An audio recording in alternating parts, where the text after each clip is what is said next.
പൊതുവെ ഇന്നത്തെ കാലത്ത് ആളുകൾ വല്ലാതെ സ്ട്രെസ്ഡ് ആണ്, മെന്റലി സ്ട്രെസ്ഡ് ആയതുകൊണ്ട് തന്നെ അവർക്ക് ഒരു റിലാക്സേഷൻ ആവശ്യമാണ്. അപ്പൊ അതുകൊണ്ട് തന്നെ റഹ്മാൻസിൽ നമ്മൾ കൊടുക്കുന്ന ഓരോ മസാജ് ആയിക്കോട്ടെ അല്ലെങ്കിൽ ട്രീറ്റ്മെന്റ് ആയിക്കോട്ടെ, ഹെഡ് മസാജ്, അതേപോലെ ധാര, കിഴികള്, ഇതെല്ലാം ഇത്തരത്തിലുള്ള മെന്റൽ സ്ട്രെയിൻ കുറക്കുന്നതാണ്. കുറച്ചു നേരം നമ്മളിവിടെ ഇങ്ങനെ ഇരിക്കുകയാണെങ്കിലൊക്കെ നമ്മൾ വല്ലാതെ ഒരു റിലാക്സ് ആയിട്ട് കിട്ടും. ഇപ്പൊ ഒരു തെറാപ്പി ചെയ്യാൻ പോകുമ്പോൾ ഇവിടെ ഒരു നമുക്ക് മെന്റലി റിലാക്സേഷൻ കിട്ടുക മാത്രമല്ല, അതിന്റെ കൂടെ തന്നെ വല്ലാത്തൊരു പ്രൈവസി ഇവിടെ നമുക്ക് കിട്ടുന്നുണ്ട്.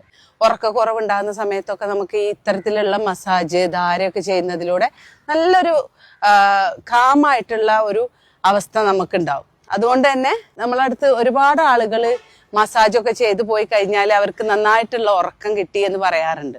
ആയുർവേദം മാത്രമല്ല, മെന്റലി ഫിസിക്കലി വെൽബീയിങ്ങിന് വേണ്ടിയിട്ടുള്ള ഒരു ഹോളിസ്റ്റിക് അപ്രോച്ചാണ് റഹ്മാൻസ് വെൽനെസ്സിന് ഉള്ളത്. അപ്പൊ നമുക്ക് നമ്മുടെ ട്രീറ്റ്മെന്റ് ഏരിയ ഒന്ന് കാണാം.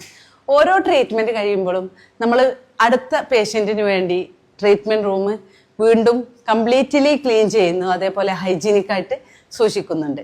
ട്രീറ്റ്മെന്റ് ഏരിയയിൽ ഏറ്റവും ഇമ്പോർട്ടന്റ് ഹൈജീൻ ആണല്ലോ.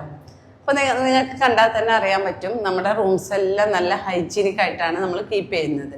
ലേഡീസിന് ലേഡീസ് തെറാപ്പിസ്റ്റും ജെൻസിന് ജെൻസ് തെറാപ്പിസ്റ്റുമാണ് റഹ്മാൻസിലുള്ളത്. അതുപോലെ തന്നെ സെപ്പറേറ്റ് ആയിട്ടുള്ള റൂമുകളിലുമാണ് നമ്മൾ ട്രീറ്റ്മെന്റ് ചെയ്യാറുള്ളത്. എല്ലാ ആയുർവേദ ട്രീറ്റ്മെന്റുകൾക്കും പുറമെ Chinese cupping therapy, steam bath, hydro തെറാപ്പിയുടെ ഭാഗമായിട്ടുള്ള ജാക്കൂസി ബാത്ത്, ഇവയെല്ലാം റഹ്മാൻസ് വെൽനെസ്സിൽ നിങ്ങൾക്ക് ലഭിക്കുന്നതാണ്. അപ്പൊ ഇത്തരത്തിലുള്ള മെന്റൽ ഫിസിക്കൽ റെജുനേഷൻ നിങ്ങൾ ആഗ്രഹിക്കുന്നുണ്ടെങ്കിൽ പെട്ടെന്ന് തന്നെ റഹ്മാൻസ് വെൽനെസ്സിലേക്ക് വന്നോളൂ.